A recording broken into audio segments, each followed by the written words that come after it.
Welcome to Down to Earth, but Heavenly Minded podcast. Hosted by Irving Risch. Life and Times of Samuel the Prophet. By Christopher Knapp. Contents. Chapter 1. His parentage. 2. His birth. 3. His mother's song. 4. His childhood. 5. His predecessor. 6. His call. 7. His early ministry. 8. His 20-year silence. 9. His ministry resumed. 10. His rejection. 11. His successor. 12. His resignation. 13. His farewell address. 14. His last activities. 15. His crowning act. 16. His death and after. Introduction. Samuel.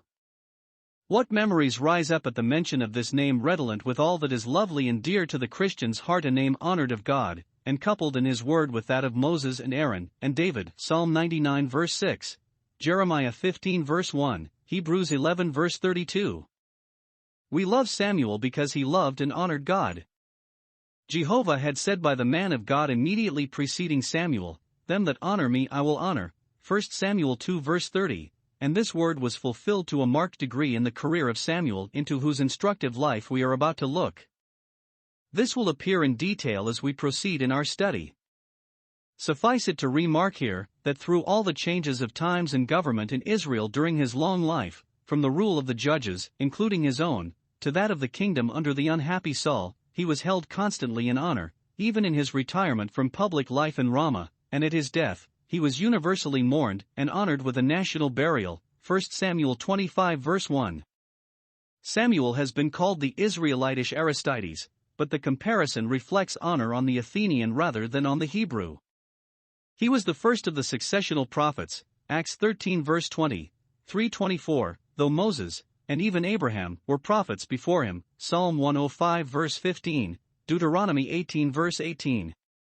His name, heard or asked of God, is strikingly indicative of one of the chief characteristics of his godly life of intercessory prayer, in which he sometimes, like his great antitype, continued all night, 1 Samuel 15 verse 11, Luke 6 verse 12.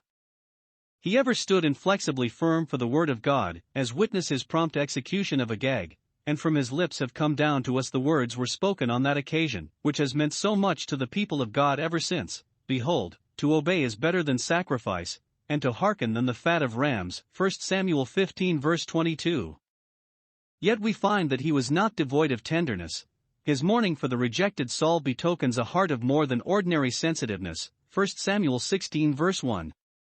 Samuel is one of the very few blameless characters of biblical history, for we must not conclude from the complaint of the people, ever ready to exaggerate, when seeking an excuse for a course in which their conscience is uneasy, that Samuel had really failed in reference to his sons, or refused to remove them, had it been in his power to do so. It is possible that he was not as exacting of them in connection with the exercise of their judgeship as he should have been, though there is no certain evidence of this. They were his natural and legitimate successors, and were perhaps the best that could be had at the time. No, we love to think of him as Samuel the blameless and honor him, not only for the exalted position he occupied, and for his work's sake, but for his personal excellencies as well. With these few words of introduction, we proceed to the happy task of a more minute examination of his life, his character, and his times. Zephyr Hills, Florida, 1919.